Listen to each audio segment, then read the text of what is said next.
Welcome to Navigating the Next Future. The world is increasingly subject to significant change, as we all know. The focus is often on the potential of exponential technologies. Technologies like AI, robotics, 3D printing, extended reality technologies like augmented and virtual reality. But political, economic, and social trends are also changing our world at breakneck speed. This range of future drivers, coupled with the fallout from the COVID-19 pandemic, act on life, society, and business and add to both our personal and organizational sense of complexity and uncertainty. The challenge really is navigating the next future. What I'd like to do over the next 30 or 40 minutes or so is four things. Firstly, underline what I see as the leadership challenge. Secondly, look at some of the future change drivers to give a little bit of context of how our world is changing. And I'm going to use a STEEP framework for that. Thirdly, just think about some of the learnings from the pandemic period. And fourthly, explore what Foresight can tell us about the future and how. And then I'm going to conclude by just drawing some of those threads together to form a conclusion. So let's dive right in, shall we? Let's think about the underlying leadership challenge. And I think that one of the challenges that we face is that actually it's a time for extraordinary change leadership, given the nature and scale of how much change we're seeing and the degree of uncertainty about the future. I think it really is a time for extraordinary change leadership. What do I mean by that? Well, firstly, let's think about how things used to be. In the past, we've been reasonably certain about how the future might play out. And that in turn has made it relatively straightforward to reach consensus about the path ahead. I think increasingly in the face of exponential change, we're far less certain about the future. The degree of uncertainty is increasing exponentially. I think that in turn makes it much more difficult to reach consensus about the way ahead. That's the realm of extraordinary change leadership. And it's very different from the world we've seen before of ordinary change leadership. So what is it that helps give rise to this idea of the extraordinary change leader? I think it's this. I think it's that individuals and organizations are most effective when they work across three time horizons in parallel. Firstly, the current year, the next 12 months, looking for operational excellence, winning the race for the current year. We have to win the race this year to make sure we're here for next year. So even as a futurist, I completely acknowledge the importance of operational excellence and the current year. Secondly, we tend to take a step back once a year across most organizations, and this is where our strategic planning happens. There's an issue here, though, because typically our strategic planning involves us extrapolating on trends we already see. The danger here is that we reinforce any past biases into the future that we're predicting or that we're forecasting. And what that approach really doesn't do is challenge us to think about what might happen if the world changes radically. It actually encourages us to reinforce our view that our perspective on the outside world is right, and we need to try to change that or expect that to change to match our products and services. But is that realistic? Really future-proofed organizations, I think, also focus on this third time horizon, 6, 10, 15, 20 years into the future. We're looking for much more than just searching for growth. We're looking to understand the context that we'll be operating within in the longer term future. We're looking to understand these future drivers. This is about getting ourselves above so that we can look beyond the horizon. And this isn't so that we can make specific predictions. It's so that we can understand the nature of disruption and what that means for our organization. Do we need to build our resilience? Do we need to build our agility? What kind of questions do we need to ask our organization to make sure that we can be future fit, whatever disruption comes down the track? There's a challenge here, though. And I think the challenge is this: it's understanding the organizational mindset and really challenging and changing the organizational DNA. I think this is quite binary in many respects. So do we want to play by the rules of the game that we've always played by? Or put another way, do we always want to do what we've always done to make sure we always get what we've always got? There's a bit of an issue there, though, because that ignores the reality that the world moves on. So perhaps what we want to do is to create a new game, think differently, address different ideas about the future, and be open to the way in which the future might change and the way that we might have to change to be a part of that future. There's an interesting piece of evidence that kind of supports this need for organizations to change. And it was put forward by McKinsey. And McKinsey looked at the S&P, the Standard & Poor 500 index. And what they found was that in 1958, the average age of a corporation was 60 years. Today, it's 18. So the question has to be posed, why has the average age of a corporation listed in the S&P 500 reduced from 60 to 18 years? Could it be because organizations weren't renewing, weren't thinking differently? They were looking to play by the rules of the game they were familiar with and not create a new game. Furthermore, McKinsey say that they think by 2027, 75% of the corporations currently listed in the S&P 500 will no longer exist. There's a couple of other things I'd say about this, because I think this is all wrapped up in change and how we think about change and how we feel about it. So firstly, it's worth remembering that people don't resist change, but they do resist being changed. And that's tied in with our basic biology. Our limbic systems stop us embracing change as readily as we look for familiarity. It's a safety thing. It's like an inbuilt program that leaves us cautious about change because it's dangerous, it's unsafe. So we need to understand that, I think, as part of the challenge to challenging and changing the organizational DNA. What is it we need to do to help people understand those factors when we come to think about change? And how then do we plug into that the need to think about the future? So what we've done there is we've taken a snapshot. We looked at a snapshot of the leadership challenge to navigating the next future. What I want to do now is look at some macro future change drivers, and I'm going to use a STEEP framework for this. So we're going to look at social factors, technology factors, environmental, economic, and political factors. So let's start with social and societal shifts. What are the kind of things that resonate strongly with me, that cause me to think differently about our future? So if we think about social developments, we might look at the changing nature of demographics. We might look at the aging population. We might look at what different cohorts of generations actually require and value as they get older. We might look at the decline of religion and how that impacts our values. We might look at different lifestyle choices. And we might look at what makes up a family, what we mean by family. Migration shifts, perhaps increasingly driven by political shifts and even climate change. And finally, even looking at consumer behavior and the requirement by many people to look for personalized products and services. We might then also think about societal system redesign, how our healthcare systems will need to change as we live older and healthier lives. The education system and how that needs to change to pay attention for an increasingly digitized world and what that means for the way that we work. And perhaps even social systems that embrace things like universal basic income and universal basic services. And that then links into how governments provide service to the population. So those social developments and social system redesign efforts are some of the things that I think are critically important when we think about social and societal shifts. But what about the exponential development of technology?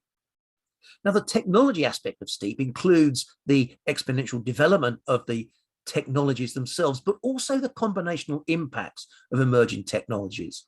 And if we think back in the past, the really obvious example is smart devices, our mobile phones. Because phones, wireless technology,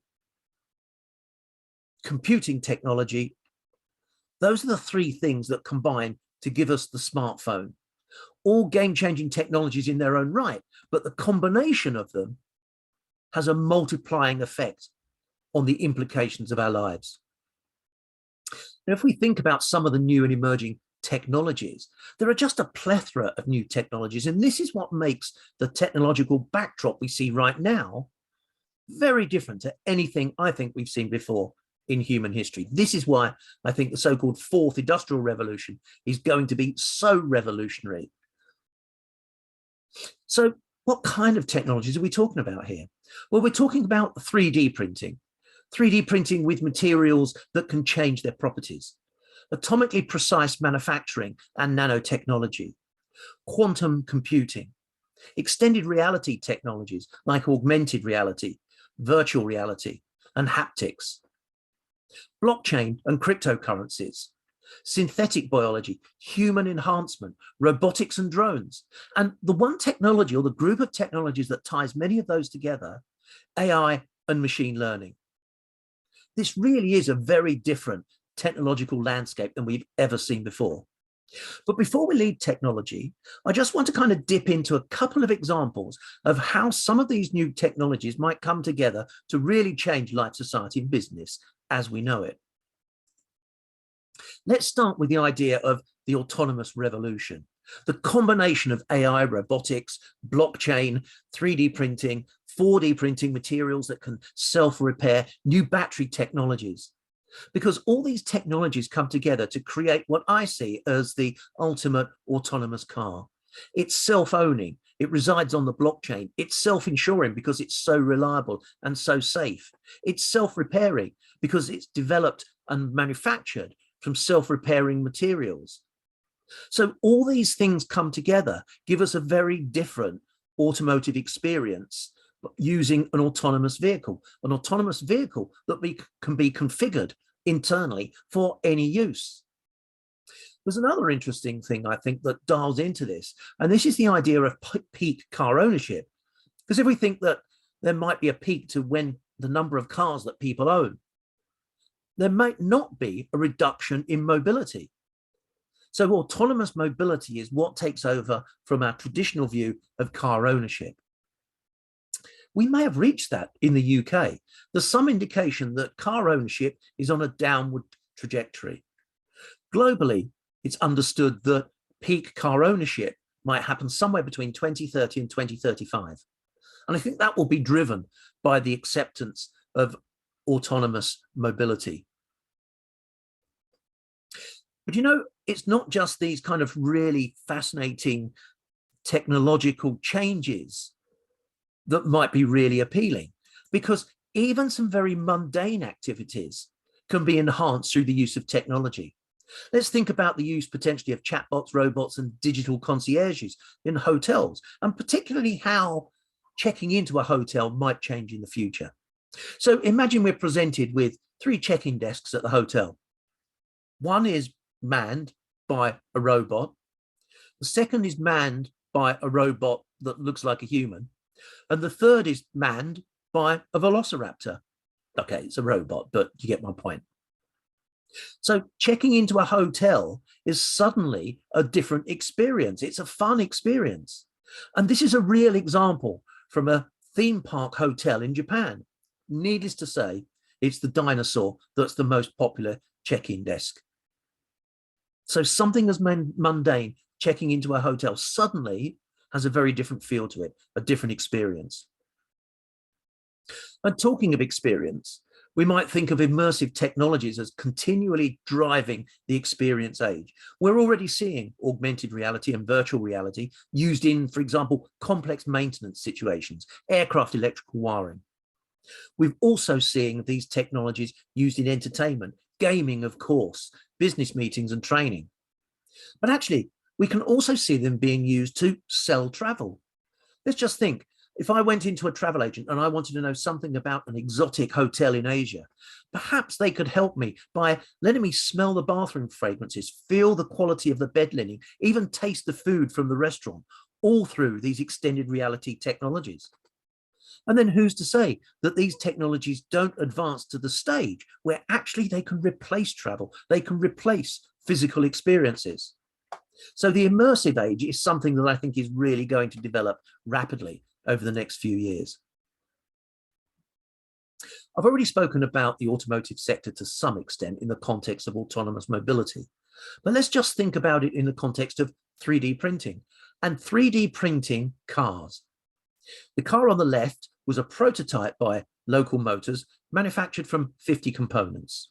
The car on the right is a production model manufactured from 75 components. The car's electrically powered. Now, let's just think about some of the important aspects of this, because cars are normally produced from many thousands of components. But here what we're saying is we can do that from 75 with 3D printing.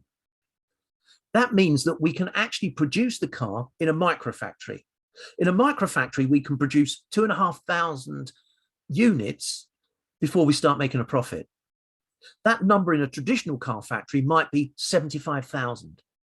So it changes the way that we can manufacture, in that we can then introduce a network of small microfactories. Now, there are a couple of things potentially that go on here. One is, because we're only producing the car from 75 components, it changes the component supply chain. But if we're also producing much more locally, it changes car distribution as well. And I think that's what's really important when we think about these technologies. It's not just the prime change, manufacturing cars, for example, that we need to think about, but it's also the second order effects. Let's get back into the STEEP framework now and start to talk about the environment and environmental imperatives, because there are a number of things that I think of here. One is climate change, and particularly energy use and energy generation, as well as the way that we move around the planet as well, currently using too many fossil fuels, of course. But in addition to that, there are mitigation technologies that will help protect the planet potentially. Then we think about infrastructure required for natural disaster protection. We're always hearing about extreme weather events. So investment in infrastructure using new technologies is also something that will be important.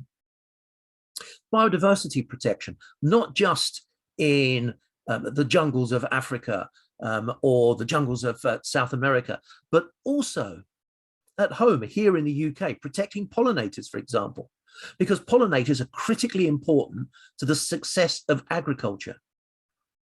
The natural ecosystem requires protection. And here I'm thinking about water and soil to make sure that we can continue to grow the products that we need. And human encroachment into natural habitats, potentially bringing us into conflict with a natural environment that might be unsafe for humans, not because of animals, but perhaps because of viruses. So let's now move on to economics, the economy and economic development. And there are 7 things that particularly strike me here whenever I think about this. One is the post-COVID economic recovery, locally and globally. Are we heading into a deep, prolonged downturn, or are we heading into a vibrant economic rebound? Secondly, the evolution of international trade within the context of protectionism. Because if we look at the growth of trade, trade is growing within trading blocks, but not between trading blocks at the same rate. Then there's the growth of Asia, particularly China and India, also other countries within Asia. But the next stage will be the growth of Africa. How will that change international trade? How will that change the global economy? Supply chain resilience is one thing that I'm going to follow up on a little bit later, but I think that's proven to be increasingly important. The next one is digital economy, but not just the digital economy and how much business is done online, but also the introduction and growth in cryptocurrencies. Then there's taxation, both national and global, and the way that countries may work together to produce more equitable tax regime. And finally, the circular economy, and perhaps the idea that at some point in the future, everything we manufacture is done so with a view to its recycling in mind. Finally, politics. And it's hard to get away from the B word, even now. But specifically for the UK finding its place politically and economically within the world as an independent state.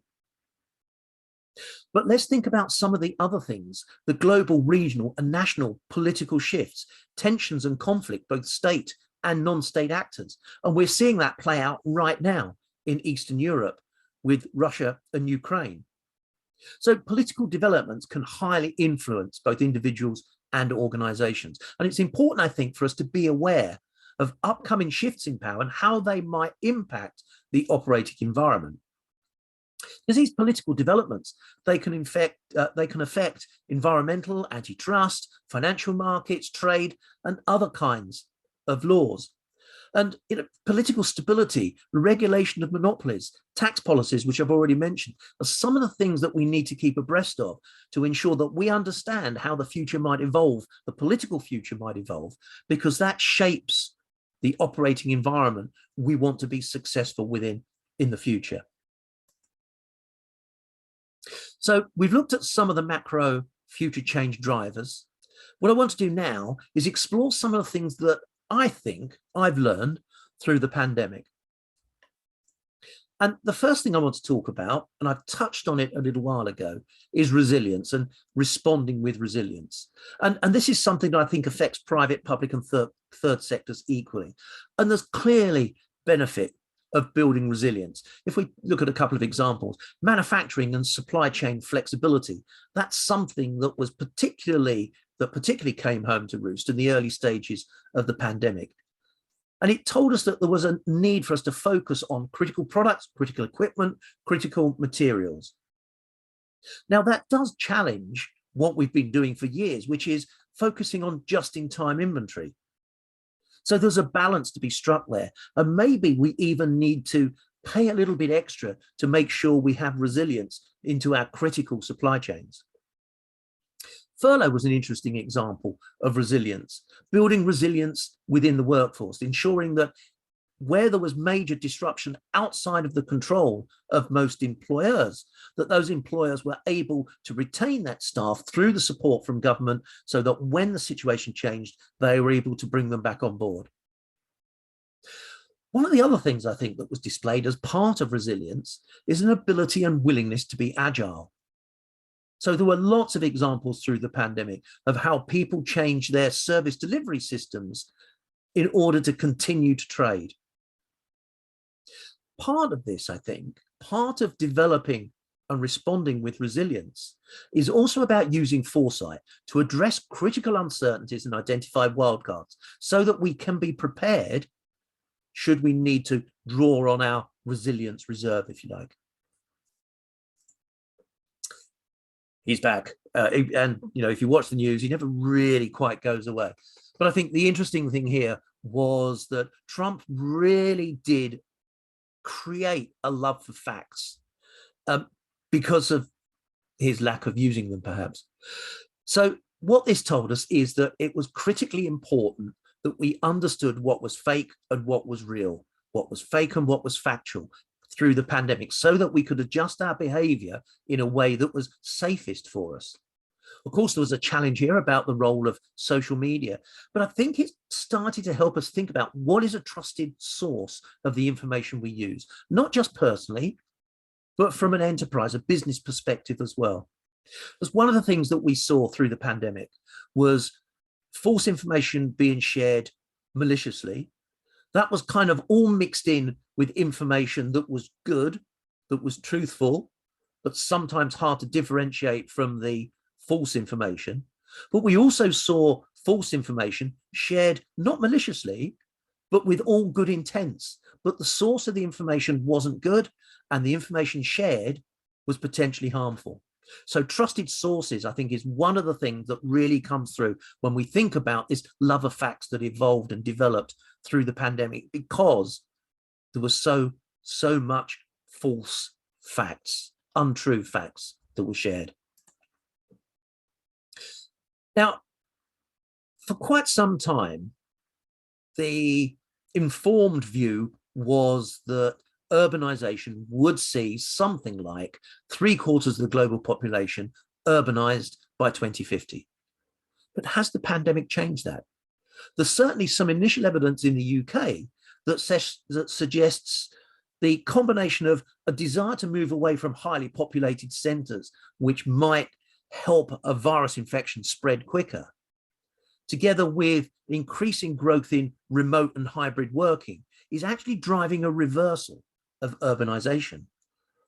Some of that evidence might be changing nature of house prices, the increasing growth rate of house prices in places further away from urban centers. In the future, that might change the way we think about our homes and how they're used. Do we need to make sure that homes are built with better connectivity, for example, with more space for work as well as family life? But there are other implications too.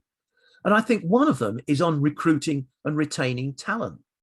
And perhaps it drives a need for a new relationship, a new deal between employer and employee, built on trust, so that it is okay to work remotely, changing the nature of supervision, the expectations around supervision and management, and focus on outputs, not presenteeism. So I think whilst reversal of urbanization in itself is a fairly interesting change in what has been an established trend, I think it's the implications of that that are particularly interesting and of particularly valuable. And finally, does the crisis present an opportunity? Do we have the choice between restoring the old order and a total system reboot?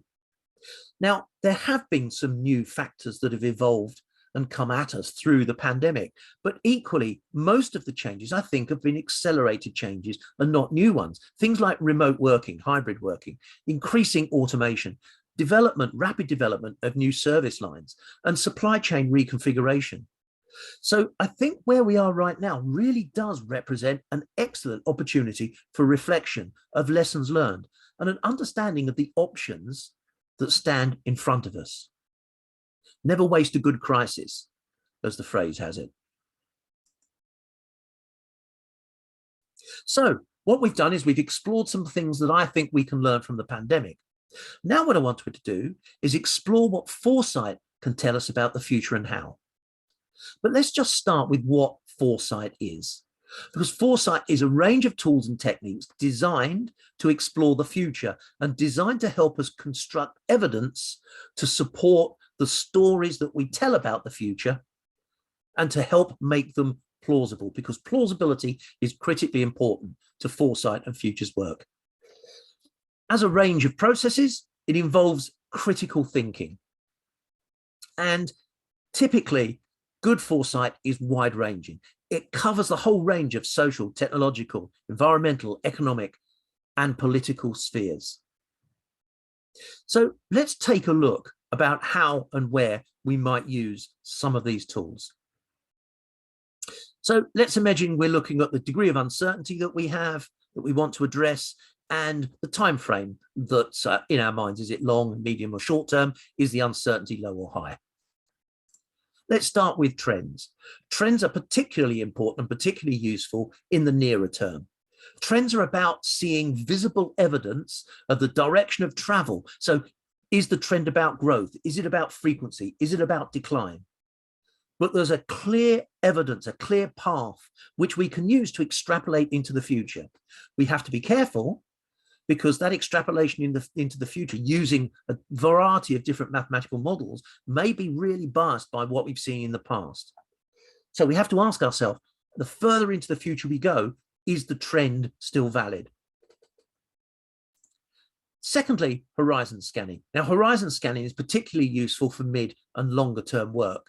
And here we're looking at developments, scenarios, weaker signals and wildcards, indications with more limited evidence, however, still the perception that we see potentially impactful and plausible events emerging as a result of horizon scanning. So the plausibility again comes in. That's part of the evidence. We may see some really early research work in specific areas. Achievement of artificial general intelligence is one example. Now, cross-impact analysis is a really useful tool for actually drawing together and identifying the relationships between some of these different trends or horizon scanning insights. And what it can tell us is it can tell us the potential impact that might result when we bring some of these trends together. And that might help us reduce uncertainty in the future. particularly useful in the near to midterm. But if we're really looking at a highly uncertain future, much further into the future, then we really have to talk about scenarios. And scenarios are the combination of future factors, things like driving forces, trends, horizon scanning insights into a range of plausible storylines about how the future might play out over the longer term. And the critical phrase there was might play out, because what we're doing is not trying to create a preferred view of the future, not trying to predict a point in the future. We're trying to create a range of different but plausible futures. And what I want to do is just briefly explore with you 4 scenarios that I was involved with producing for a book, Aftershocks and Opportunities, published in 2020. So our scenarios here are based on the combination of 2 driving forces. One was about the post-pandemic economic recovery. Would it be a vibrant economic recovery, or would we see a deep and prolonged downturn? The second driving force was about the containment and management of the COVID-19 pandemic. Would it be poorly contained, or would we see an eradication of the pandemic? So it's looking at those different extremes of those 2 driving forces, and then looking at some of the underlying steep factors that help us create these plausible storylines. And so it's these plausible storylines I'm going to share with you now. So the first one is the VIP economy. And in the VIP economy, we see a poorly contained pandemic and a vibrant economic rebound. And in this future, there's an exacerbation of the already existing divides and inequalities that we've seen across society. There's a bleak global picture. The wealthier nations continue to ensure their populations are first in line for testing, treatment, and vaccination technologies.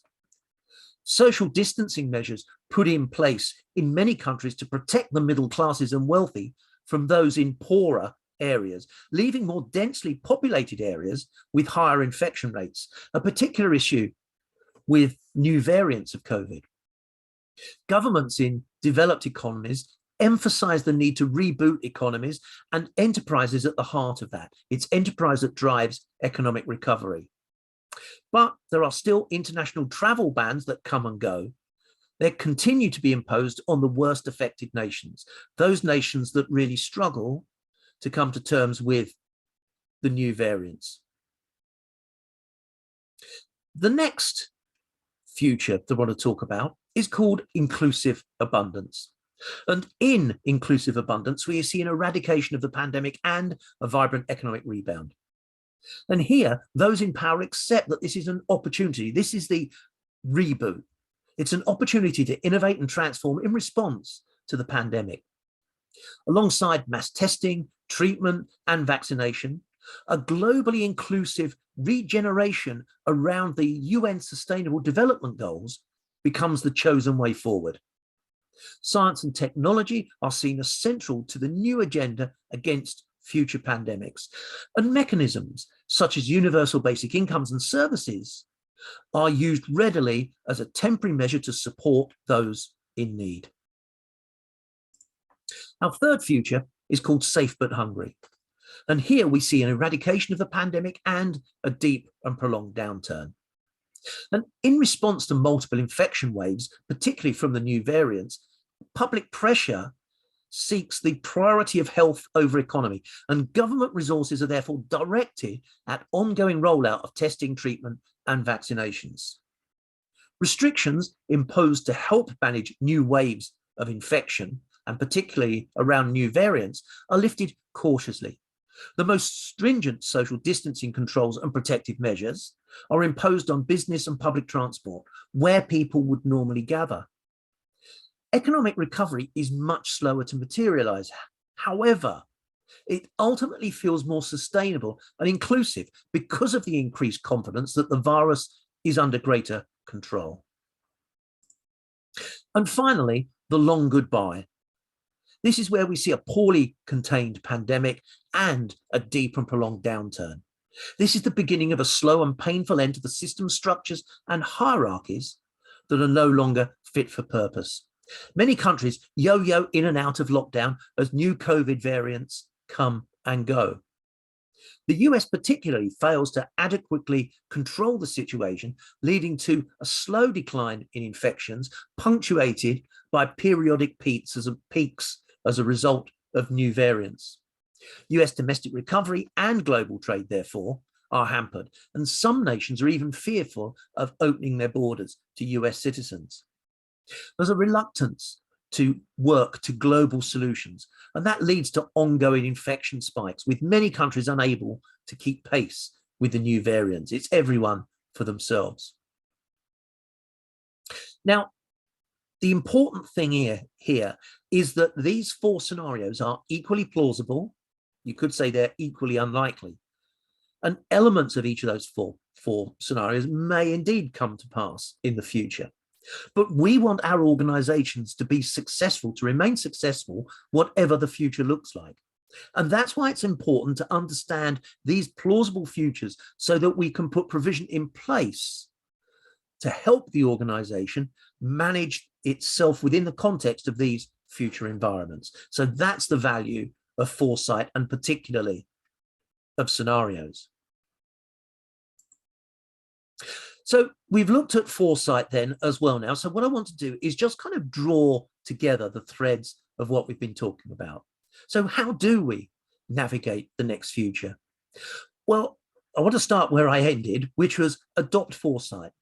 But adopt foresight in a way that helps you create a plausible view of different futures, because it's looking at the depth of possible futures that helps you create the most resilient and agile responses to an uncertain future. Understand the context. Think about what's changing outside the organization as well as what's changing inside. And something like a STEEP framework to understand the drivers is a really good way to start.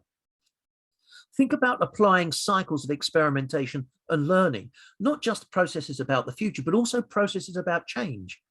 Because thinking about the nature of what we might see actually means we need to get much better at handling change within our organizations if the pace of change is going to continue to accelerate. Focus on sustainability. I touched on it very, very lightly earlier on, but sustainability in the context of the UN Sustainable Goals, rather than just sustainability in the context of the environment, is going to be critically important. It's not just about the environment, it's about sustainable economics, sustainable society, sustainable communities. So I think this breadth of sustainability is going to be increasingly important in the future, much more than just a license to operate. Challenging our mindsets to think differently about the future and our organization's place within that future. Remember that S&P 500 stat from McKinsey, which has seen a drastic reduction in the average age of corporations. Unless we challenge our mindsets to do something differently, then maybe our organization will disappear in short order as well. Adapt new leadership skills, not just foresight, but human-centric change methodology, systems thinking, looking to become more empathetic in the context of changing the people that we work with. Related to that then, education, training, and learning. And if we think about how radically our future might change by the application of new technologies, then we need to make sure we stay abreast of that. Digital literacy is going to become critically important. And finally, communication and engagement. We need to make sure that we bring all these pieces together to ensure that as change leaders, we can communicate and engage effectively within our organizations so that we help people embrace change, embrace the opportunity that uncertainty represents, but that we do so in a way that's encouraging. I hope that was really useful to you. Thank you very much for watching this video. If you want to get hold of me, here's how you can get hold of me. You can also follow the links in the description below. Thank you.